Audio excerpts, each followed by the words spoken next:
New alarm bells ringing tonight on the coronavirus outbreak in this country. Doctors say the virus is spread through droplets when someone coughs or sneezes. And I think the business community, it's in their interest that people actually stay home and stop the spread. For a business that can allow more employees to telecommute, we want you to do that.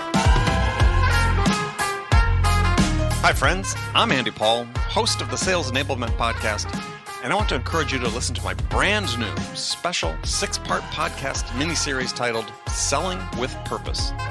The team behind Sales Enablement Podcast and I put together this incredible series of inspiring conversations exploring what it means to sell with a mission greater than just hitting your numbers in this era of COVID-19 and beyond. So tune in to hear from world-class enterprise sales leaders and learn how their 6 companies will close $50 billion selling remotely. See how they've supported essential workers with the products and services they need to stay safe and thrive during this time of crisis. Subscribe to Selling with a Purpose now on Apple Podcasts, Spotify, Stitcher, or wherever you listen to podcasts.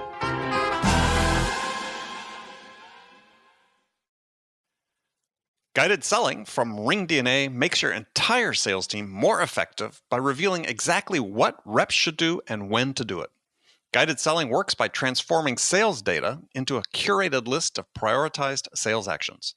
So when reps start their day, they'll never again wonder which prospects and accounts or hot inbound leads to reach out to next. Guided selling even shifts reps' priority in response to real-time buying signals. Finally, even new reps can sell like seasoned ones. Let RingDNA be your guide to success. Learn more at ringdna.com/guided selling. That's ringdna.com/guided selling.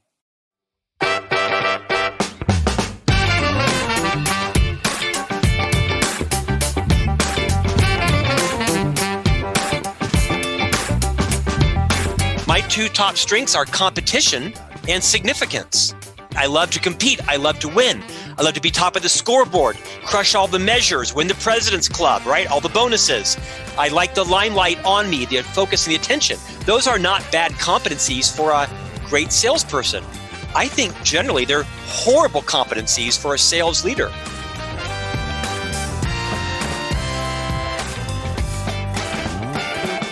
Hi, friends. Welcome to the Sales Enablement Podcast. I'm your host, Andy Paul. Now, that was Scott Miller.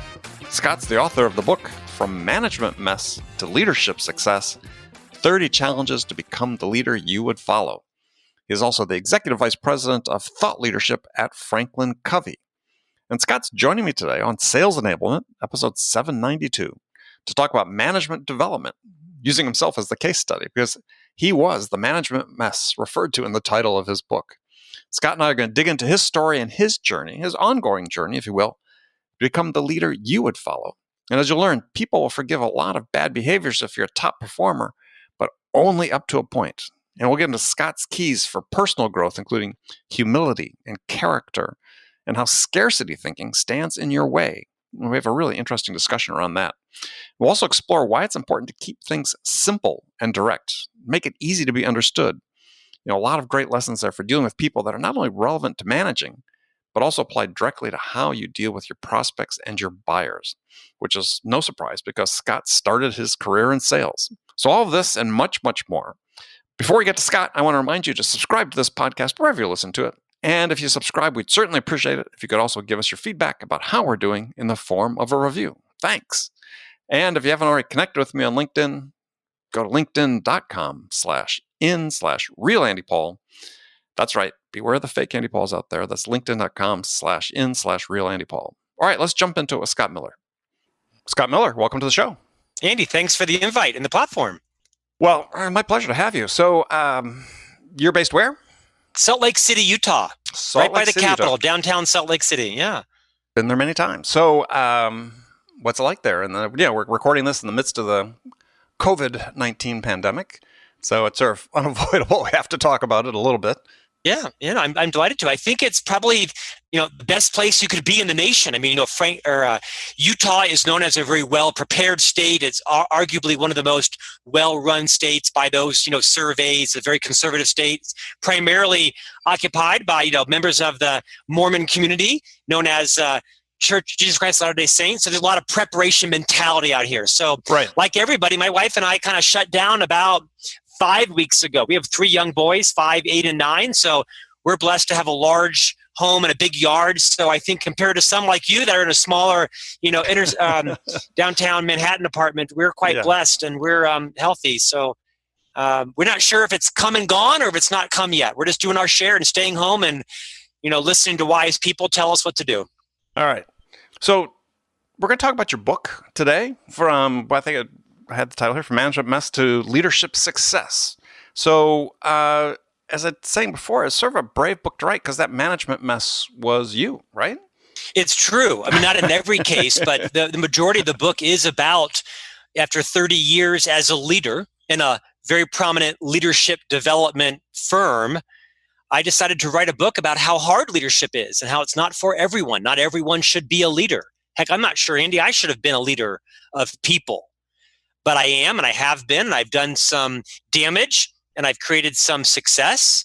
And so I decided to write a book that would help others determine should they be a leader of people, and if they are or they want to be, here's 30 challenges you're going to face. And most of them for me were messes.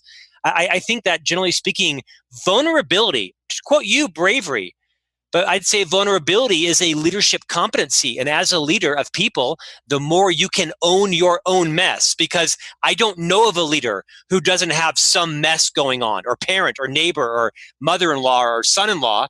The more you can own your mess, the more you make it safe for others to own up to theirs and move towards success. Yeah, I mean, what you're saying is that, first of all, perfection's impossible in any realm, but especially in leadership. I mean, because leadership is just an extension of who we are as humans and our human conduct, and we're never perfect. Or far from. In fact, I don't know any leaders that's even close to being perfect. No leader I've worked for, and I still have leaders that I report to that have blind spots and aren't as self-aware as we all hope they would be, and have other great talents. So the book really was inspired because I host a podcast like you called On Leadership with Scott Miller. I was interviewing Stephen M.R. Covey. He's the son of the famed Dr. Covey. He's been on the show. Book. Oh, has he? No kidding. Yes, yeah. So you know him well, and wrote the book, The Speed of Trust. And I was interviewing Stephen, of course, a friend and a colleague of mine, and said, Stephen, did you ever feel the need to write a book, right? Being the son of Dr. Covey. He said, no, Scott, because, I really didn't have anything to say until I did, meaning him. And right. I had this epiphany.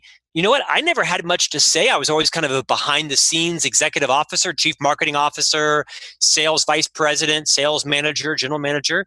And then I realized, I do have some things to say now. So I wrote this book. It did extraordinarily well in its first printing. It's already in its second printing. And I'm quite delighted with how well it's resonated. Yeah, so it seems like for a little bit in the book it's kind of confessional, right? I mean, we say confession is good for the soul, but I think there had to be an aspect of that, right? Because as you go back and you said you have these 30 challenges, there's numerous points in the book, and I was reflecting on my own own leadership failures over the years and successes, is that it's such a growth process that you never really perfect it, as I said before, and we all make mistakes that if we were better off if you said vulnerable and came clean on them. It's very confessional. I'm a Catholic, so that was easy for me, right? So it was easy for me to, write down what I'd done wrong. It wasn't meant to be a tell-all or, literary vomit by any means. In fact, I share some successes, and there's an occasional success story. And I've had lots of success stories, but I believe philosophically, we all learn more from our mistakes, from our messes, from watching other people's messes. I actually learn more from seeing people fail and get back up and try again than I had trying to replicate something someone did really well. I just think that's been my own learning journey. So I wrote the book as a gift to hopefully every leader that would like to avoid some of the pitfalls I've had, now at the age of 52, older than some, not as old as others, but had a pretty a successful career by many measures. I'm an officer in a public company, and I've learned a lot, not to mention being around, a lot of fairly famed thought leaders and authors. So I meant it to be a help, a tome that would be relatable, raw, real. I thought too many leadership books are academic and they're maybe professorial. They're written by people who is hard to relate to, and I wanted to write a relatable book. Well, I think you succeeded in that. I mean, one of the key things I think as you read through the book is that people have different trajectories in their career, and use you as an example, and I maybe use myself as an example, is had pretty good success at a pretty early age, and then you find yourself in these management roles, these leadership roles, and your job competence outstripped your leadership competence. Welcome to my entire career. Right? But I think this is really common. And so in sales, you came through the sales ranks. I did. There's always this trope about, hey, don't promote your best seller to be a manager because oftentimes, they can't do it, blah, blah, blah, blah, blah. But it's sort of forgetting the aspect of, well, yeah, there's that management thing, but here's the leadership thing, which is separate from managing. And so... Yeah. Can I riff on that? Yeah, go ahead, please. Yeah, I think there's great insight in what you said, because that principle doesn't always apply. Here's what I've learned, Andy, and much of it you just said, very succinctly, is I think too often organizations promote people for the wrong reasons. We lure people into leadership roles versus lead them in. Mm-hmm. That we promote the best individual performers, right? The most efficient dental hygienist, or the most creative digital designer, or the most revenue producing salesperson. We do that all the time. Well, I think there's great risk in that. I mean, I was a classic example of the highest producing revenue producer in my division. So naturally, at some point, I'm promoted as the sales leader. When rarely do the skills, the competencies that make you a great sales producer make you a great sales leader. There's very little correlation, right? I mean, if you look at my Gallup Strengths Finder, my two top strengths are competition and significance, right? I love to compete. I love to win. I love to be top of the scoreboard, crush all the measures, win the President's Club, right? All the bonuses. I like the limelight on me, the focus and the attention. Those are not bad competencies for a great salesperson. I think generally they're horrible competencies for a sales leader. Sales leaders need to be patient and empathic, and need to recognize that their job is to get work done with and through other people, skill transfer, coach, mentor, to teach other people, to build capacity, to check their own ego and take joy and validation in the success of other people. Your job is not to rush in and save the day or save the sale or save someone from themselves. You might save the sale today, but you aren't building capacity. You're not building the ability for other people to, all achieve their own numbers. So I think a key differentiator is when you're considering promoting a salesperson into a sales leadership role, or for that matter, anybody into a sales leadership role. Recognize that the science shows that the average age someone receives their first promotion into management is the age 30. HBR wrote an article about this a year ago. And the average age that same person receives their first leadership training, age 42. I was going to say 50, but yeah, 42, right? So, I mean, what you've got is these otherwise, well-intended, high-producing people wreaking havoc across cultures and, doing damage across people, not because they're sociopaths or because they're bad people. No, they're Scott Miller. They're high-producing, well-intended people that don't know how to lead other people. They don't know how to get somebody else to achieve the same results. They think their job is to turn everybody else into their clone or their mini-me. So they go out, killing people's self-confidence, trying to turn them into versions of themselves. And not every case. I think an easy way to turn the tide on that is the next time you want to promote someone into a leadership role, be it sales or otherwise, sit them down and have a crucial high-stakes conversation. Hey, Andy, as you know, you're our top salesperson, and we're considering promoting you to be a sales leader. Let me tell you, Andy, on this chart pad behind me, I've drawn a T-chart. On the left side, these are the 7 things that you do really well. Andy, quite frankly, you're best of class. You crush these as a salesperson. And Andy, of these 7 things, you literally have to stop doing 4 of them the day you become a sales leader. Because what got you here isn't going to take you there. And here on the other side of the T-chart, Andy, are 9 new leadership competencies that you currently, quite frankly, don't possess. That's okay. No problem. We trust you. We're going to invest in you. We're going to have a series of high courage conversations with you and coach you in real time. But literally, you will need to stop doing these 4 or 5 things and begin doing these 7 or 8 things quite quickly. Not tomorrow, but in the coming days and weeks and months.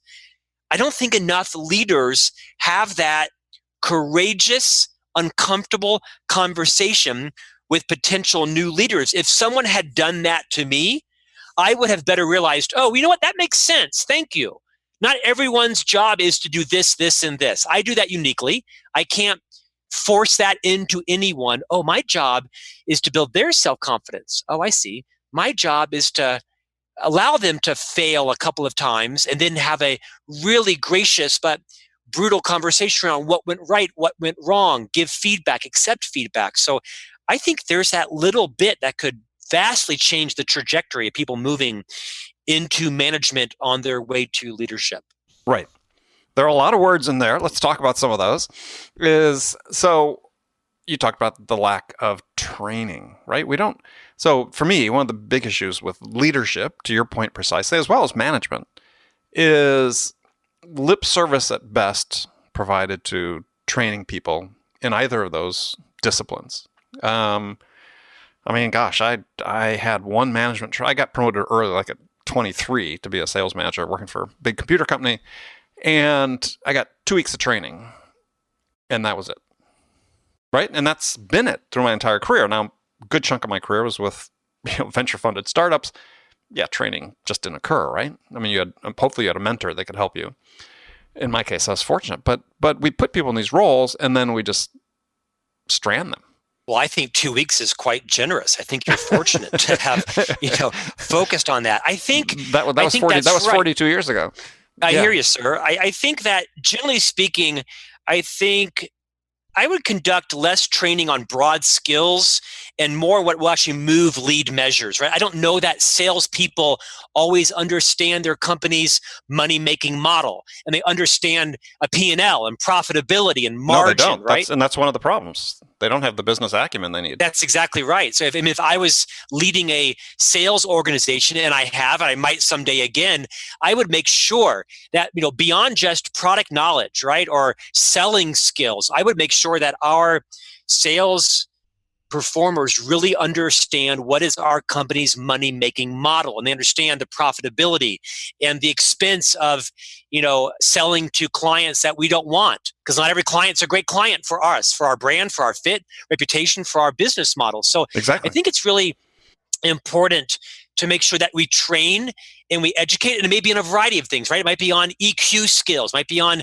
intuition, it might be on establishing rapport and understanding the behaviors of trusted partners, how important it is to both meet your quarterly, monthly sales commitments, but also not sell solutions to clients that aren't going to end up repeating or referring or being our champion. There's so many skills to teach. I would prioritize them typically always around, what do we need you to go out and do so that our company can thrive and build a thriving career for you? I think too often we train on technical skills and features and benefits when in fact a lot of salespeople leave a lot of business on the floor because they lack the ability to understand really what is the job to be done, what is the client really hiring your solution to do. I mean, Clayton Christensen, who passed recently, right. Prolific author, researcher, right. speaker, member of our board, right? I mean, he didn't invent, but he popularized in his writings this idea that people don't hire you, and they're not hiring a screwdriver, right, or a drill.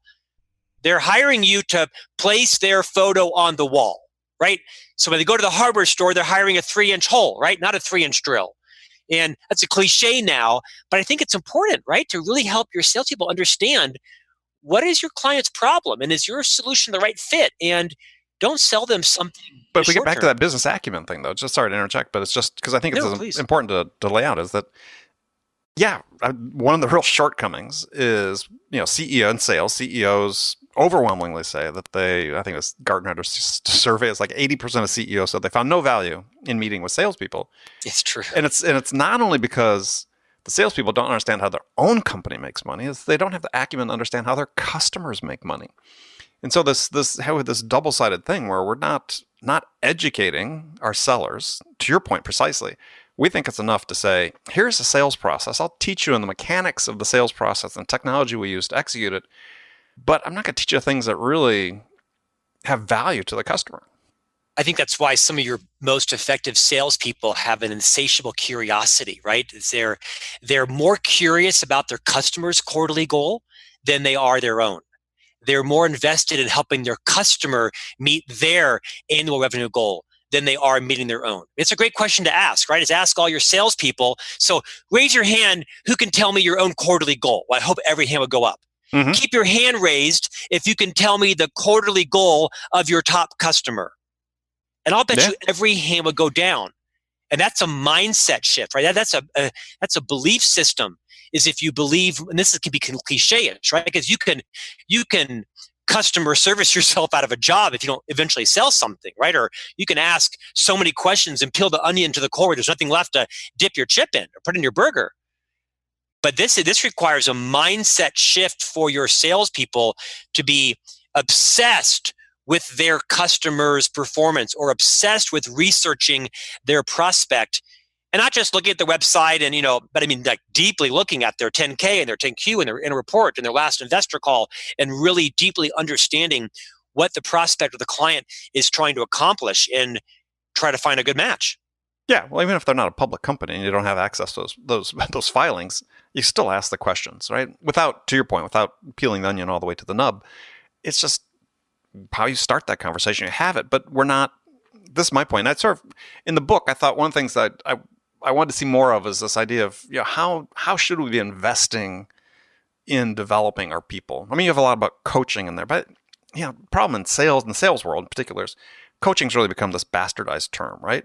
It doesn't mean what people think it means. It's become taken over by the people who think it means, I'm just going to coach you how to win this deal, right? It's become opportunity coaching as opposed to like Michael Bungay-Stanier has in his book, The Coaching Habit, which is all around development of the individual and their abilities to solve problems. Right. I mean, to your point, and this is a broad topic, right? Coaching's taken on a life of its own, player coach as leader, beyond. We look at the sales force at Franklin Covey. I mean, as you look at, we have a large sales force. We have, 200 boots in the ground here in the U.S., another, 40 or 50 in the education system. So a sales force of 250, not massive, but, a sizable organization. Yeah, it takes probably 3 hires to keep one, right? We lose about 2/3 of all new hires, and that's probably better than some industries, worse than others. We start with fit, right? We really start to make sure that there's a cultural fit, that we're the right fit for them, and they're the right fit for us, and that they really have passion around our mission, that we communicate our mission. We set really clear standards around behaviors, activities, around understanding the mechanics of the sales process, to your point, but also really searching, like I said before, for curiosity. Do these people have an insatiable desire to help their clients succeed? Perhaps even. How do you screen for that? This is a great question for me because I have written about this, use this exact term. I came out of college with no discernible job skills, except I had an insatiable curiosity and a competitive streak a mile wide. So I went into sales. And for me, those are like the 2 basic things you need to have is insatiable curiosity. But how do you screen for that when you're hiring? Because this comes up all the time. Yeah, I think a lot of questions. I mean, I think questions I'd ask is, tell me the 5 books you're reading right now. And don't tell me the Bible. I mean, literally, what 3 newspapers did you look at this week? Tell me the 10 magazines that you're subscribing to. Now, don't tell me you're listening to podcasts and you subscribe to blogs. I mean, I want to hear more than that, right? Tell me some examples of when, you went into a client. What does that look like when you go in? What do you take with you? What kind of questions do you ask? And by the way, I'm looking for self-awareness. You may ask very few questions. You might just be listening. What is your prep process? What is your research process? You can learn a lot about someone by just letting them kind of, trip all over themselves. So I think one of the ways you screen is by really understanding what is the way they develop their own skills. Most people I work with don't read a lot. Really? Even at Covey? Well, I think the younger generation is now moving towards podcasts and the web. And I mean, I like you, I host a podcast every week. I've read 4 books this week. because I've had 4 interviews. Like I literally, Me too. cover to cover, have read 4 230-page books because I had 4 interviews for my podcast. And you would recognize 4 of the books that if I mention them right now. But I think as a salesperson, the more and one of them wasn't mine. One of them was not yours because I did not interview you this week. But if I do, I would read your book cover to cover. Let me share a great example about curiosity, right? I was interviewing Brian Grazer, the famous Hollywood producer, director, writer, author, and he wrote a book, A Curious Mind.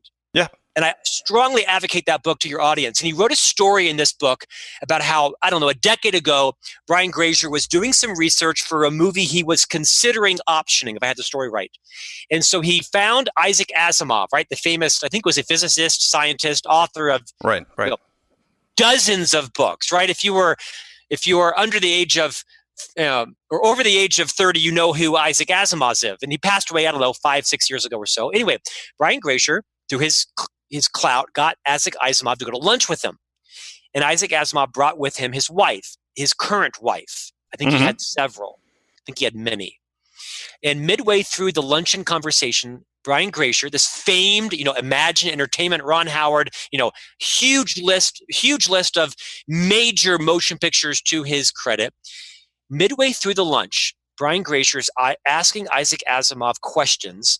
The wife stands up and basically says, "This meeting is over. This is a waste of our time. You clearly have not done the research on my husband's work by the nature of your questions to warrant this meeting going any further." And they got up and they walked out. And they left Brian Grazer sitting there at the luncheon table. I think it was the Ritz or something, some hotel in New York City. Right. And of course, who wouldn't be offended? Right. And in Brian Grazer's, humility, he says, "You know what? She was right." And he said, "Since then, it has instilled in me a level of preparation, pre-work, research, curiosity to make sure that I deserve the attention whoever I'm sitting in front of." And it had a profound impact on me that now whenever I podcast or have a podcast, I also host a radio program at iHeartRadio, and I interview people. They deserve me to read their book and watch 4 or 5 interviews on other podcasts they've been on, and look at some of their white papers. And I do my best to spend multiple hours prepping for a 30-minute conversation. Sometimes I don't do it all as well as I'd like, but I think that same skill should be transferred over into every salesperson. I once heard Rudy Giuliani, back before he went sideways. Man, he disappeared, didn't he? He's loving the coronavirus. Greatest gift Rudy Giuliani was the coronavirus. I used to be a big Rudy Giuliani fan. I am not anymore. Yeah, me too. He lost my respect. Yeah. But I was a big follower of his. I know his career. I heard him speak once at the World Business Forum. And Andy, he said that as a federal prosecutor, he was a very, very successful federal prosecutor in New York City. He said he spent, for every 1 hour litigating in the courtroom, he spent 3 hours back in his office preparing for the trial. And that always set me as, for every 1 hour in front of a client, you ought to be doing 3 hours of preparation, learning, listening, fine-tuning your skills, making sure you have a system to capture all they're saying, and you aren't asking dumb questions like, "Well, so tell me your goals for the year. And I read your annual report and I see we're growth." What keeps you up at night? The worst question. What keeps you up at night? Or, how many people work here? I mean, you know what? Good grief. What are your I mean all that to be inspiring. What are your pain points, right? Good grief. I want that question. I want that question banned from sales. No one would dare ask me that. Yeah. What's my pain point? Meeting payroll next week. What do you got for me? Right? I mean, come on. So. But I think what you're talking about, though, is this desire to prepare is, which I agree with you 100% on that. And I do that for, I think one of the things that sets this show apart in the sales realm from all the others is that I do read the books. I do prepare. I've got a whole 5 pages of questions here that if we had 2 hours, we'd spend talking about. But it's not just respect. I think it's also something you talk about in the book, quite frankly, is humility. It's not the assumption that I know enough to have this conversation without preparing. It's not enough to, I think this one thing, a huge failing on the part of too many salespeople is this assumption that, we've prepared them with personas and we know what what the customer thinks and feels supposedly at every set. So So if I ask you something, I sort of know what you're going to tell me ahead of time. I have two quick thoughts on that. Jim Collins and I have become friends through our company. He's a dear friend of our CEO. And one of the wisest things I've ever heard Jim Collins say, and this is pretty profound, and that is spend less time being interesting and more time being interested. Yes. Well, it's how you make yourself interesting. Or be interesting at cocktail parties, but be interested when you're sitting with a client. And I think that's a profound mantra for salespeople to remember. The second thing came from another friend of mine, Liz Wiseman, right? She wrote a book called Multipliers. Phenomenal book. She endorsed Management Mess. Franklin Covey now has the license to her content. But Liz Wiseman really taught me the concept, and millions of others, around stop being the genius, but rather be the genius maker. And I think I spent too many years of my career trying to be the smartest person in the room, trying to be the genius in the room. I have a great story, if we have time for it, around some humility I learned from reading Liz's book. But I think great leaders, great sales professionals aren't trying to be the genius, but they're trying to be the genius maker. Your intent, your mindset, your belief system, your motivation is to make your client a genius in their organization. That really changes everything you do. How you spend your time, your motivation when you call them, how you help build up their credibility, how you make them win. And the same thing goes for the people that work for you, right? Is you want to make them geniuses within the organization. You can make them win. The same thing, right? Can I build on that? Yeah, go ahead. I'm 52. I was the chief marketing officer for Franklin Covey. This was a legitimate job, and I owned the brand for the whole firm. I also was, at the same time, the EVP of business development. So while I didn't own sales, I owned, keeping the revenue pipeline going for the company worldwide. Right. And I always felt like, as the chief marketing officer, my job was to be the smartest person in the room. There was a joke: best idea wins, as long as it's Scott's. And so I felt like my job, my contribution, was to be the most creative, the most hardworking, the most insightful, the most well-read. And to some case, as the chief marketing officer, you'd hope that you'd have some contribution. After reading Liz Wiseman's book, Multiplier, I realized, oh my gosh, I've done a disservice to our entire team, to our clients, to our company, to our shareholders. That my job is not to be the smartest person in the room. My job is to be humble enough, confident enough, that I am secure enough to go out and hire people who are palpably more capable than me, that are noticeably more talented. I think for too many years, Andy, I hired people who were nice and amiable and competent, but that I did not think they were smarter than me, because I feared that they would eclipse me. Now, they probably were more competent than I gave them credit for, but as I began to hit a turning point in my late 40s, frankly, early 50s, I realized, oh crap, that's not my job. My job is to actually go out and find the world's best expert on Salesforce.com, the expert on Google Analytics, or on Marketo, or on marketing automation, whatever it is, and bring them in and let them immediately eclipse me. Let everybody realize everybody here is smarter than Scott. Scott's job is to build a culture where he can recruit them and retain them. And so that's a massive, massive mindset shift for me. And I'd say to sales leaders as well, don't be threatened by hiring more competent salespeople than you. Go after them and, lay down the red carpet. And your job is to not just get them in, but keep them by training them, by educating them, by cutting out the red tape and the bureaucracy, and making sure they have all the tools they need to go out and crush it for you. Make sure every one of your salespeople is a better salesperson at some point than you are. That should be your job. They should be earning more money than you if you're doing your job right.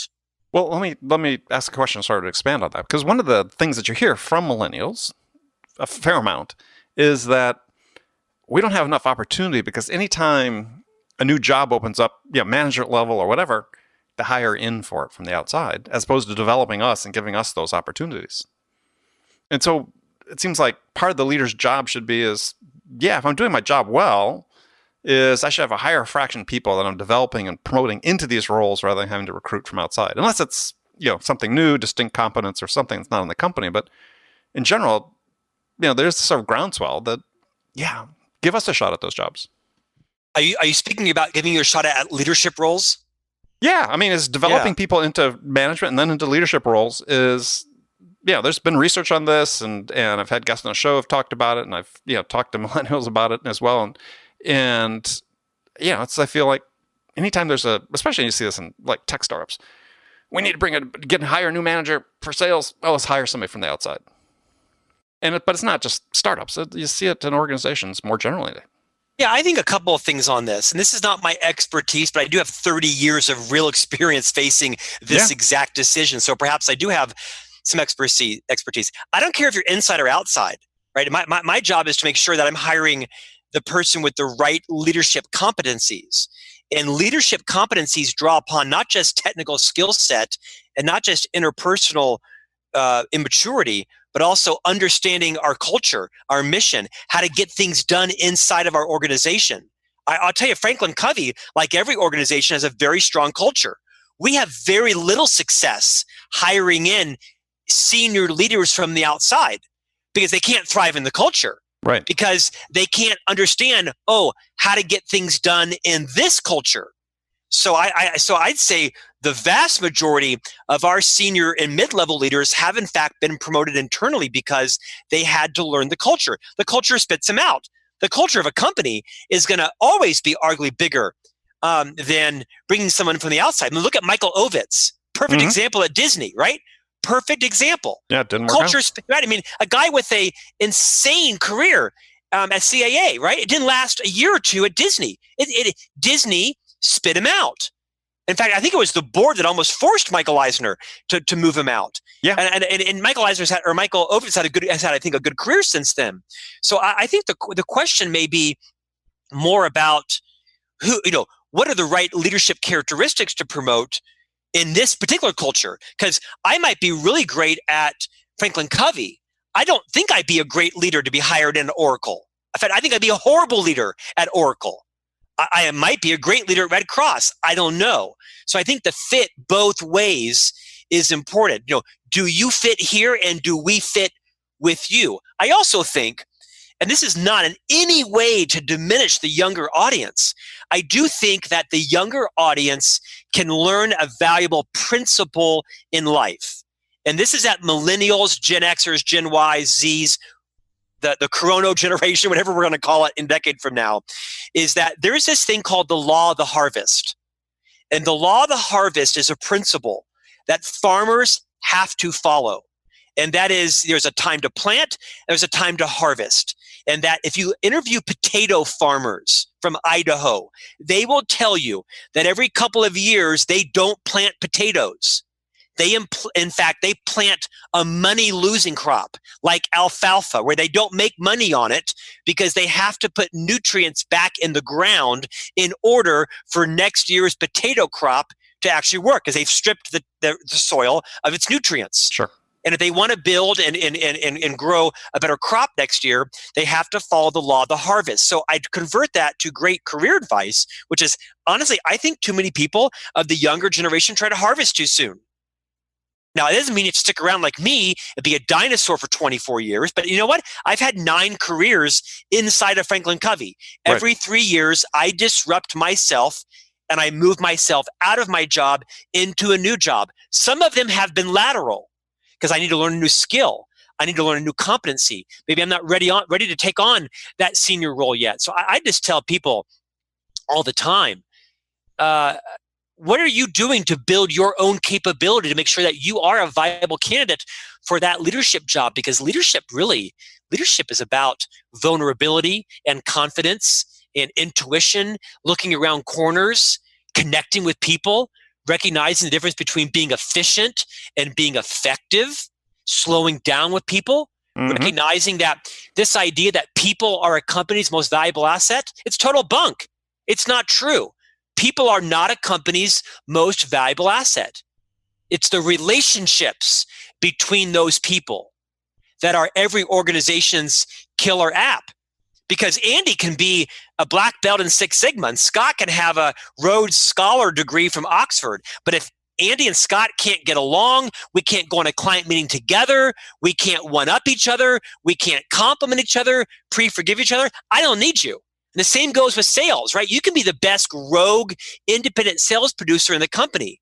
But if you can't be on time to staff meetings, you can't coach other people, you can't have an abundance mentality and lift others up, quite frankly, I'd rather take 2 B performers that are collaborative and trustworthy than one rogue A performer that's in and out, and I don't see her for another 2 or 3 weeks. And I've been through enough sales cycles, sales quarters to stand by that.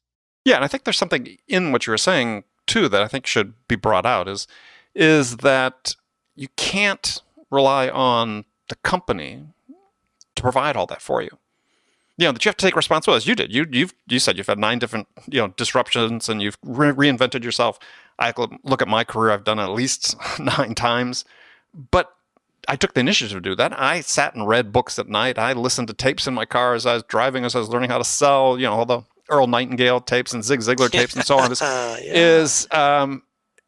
I wasn't handed that. I did it. And I think there's this perception that somehow the tools to enable you to achieve at a certain level are going to be handed to you. And I think the lesson I've always had in my career, and I think you've experienced as well, is you have to find those tools yourself and enable yourself as much as you expect from the company. Andy, I could not believe that or support you any more than you just said it. And this isn't a diss on any generation or any demographic at all. I think you have to take control of your own career. You have to be responsible for your brand, your reputation.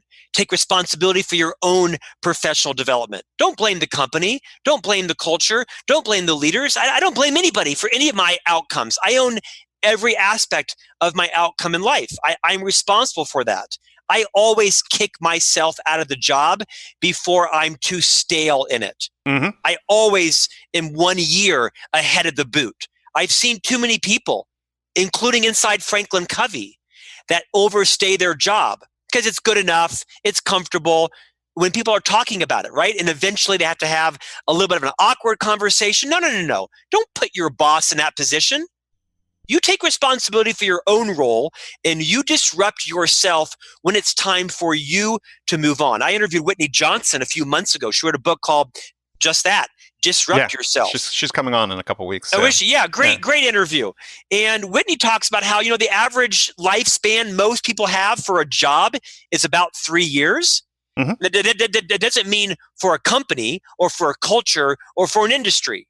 But I think the more people take responsibility for when are you getting stagnant and how much of that is your job to constantly reinvent your skills, educate yourself, train yourself. I mean, at Franklin Covey, I can't tell you the last time I've had some professional development. I'm an executive officer. I'm empowered to, do it on my own. But my CEO's not asking me to read the Wall Street Journal every day. He's not asking me to read Fortune and Forbes and Fast Company and Inc. and Wired. That's my job, right? He's not asking me to get on a plane and go to the World Business Forum. Not everyone can afford to get on a plane.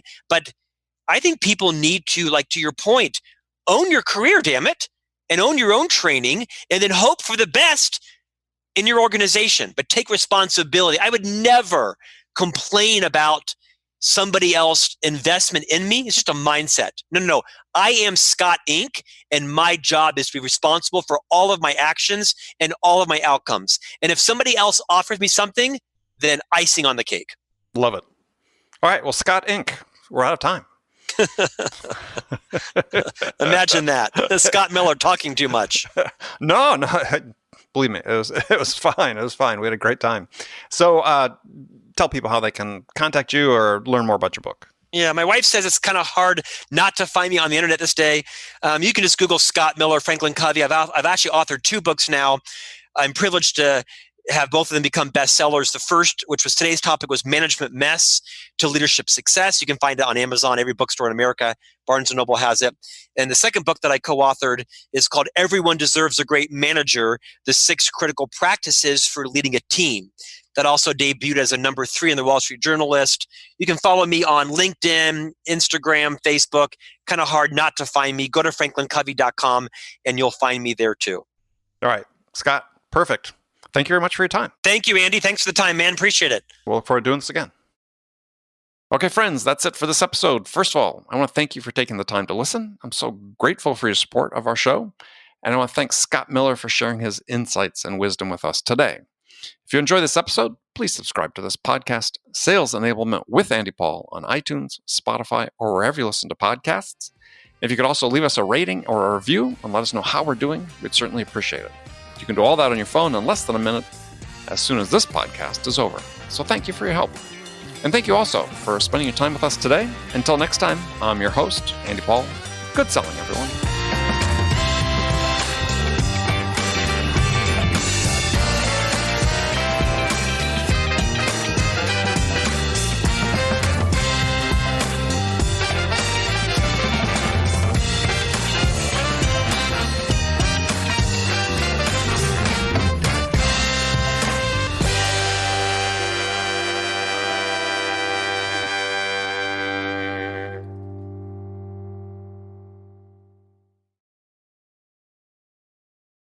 RingDNA is the leading sales enablement platform that uses AI to help scale business growth. Trusted by the top companies across the globe, RingDNA offers a suite of powerful tools for every sales role. The RingDNA Dialer radically improves sales productivity and call connection rates, while guided selling helps reps know exactly what to do and when to do it. Conversation AI uses artificial intelligence to surface the most impactful coaching opportunities in real time. So, no matter where your team is working from, the RingDNA platform can help them exponentially increase call connections, opportunities, and revenue. Learn more at ringdna.com/platform. That's ringdna.com/platform.